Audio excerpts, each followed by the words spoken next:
চাঁদপুরের হাইমচর মেঘনা নদীতে সারবাহী জাহাজে হতাহতের ঘটনায় নিহতের সংখ্যা বেড়ে হয়েছে ৭।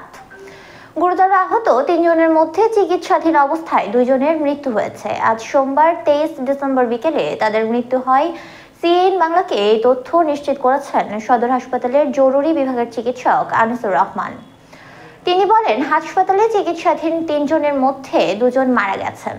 এছাড়া আহত গলাকাটা ব্যক্তিকে ঢাকায় রেফার করা হয়েছে।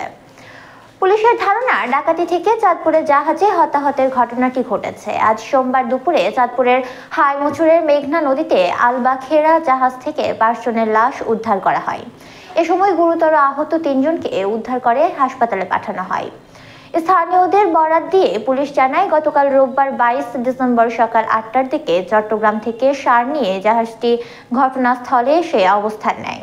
সেখানে ডাকাত দল ঢুকে ৫ জনকে গলা কেটে হত্যা করে এবং ৩ জনকে কুপিয়ে জখম করে।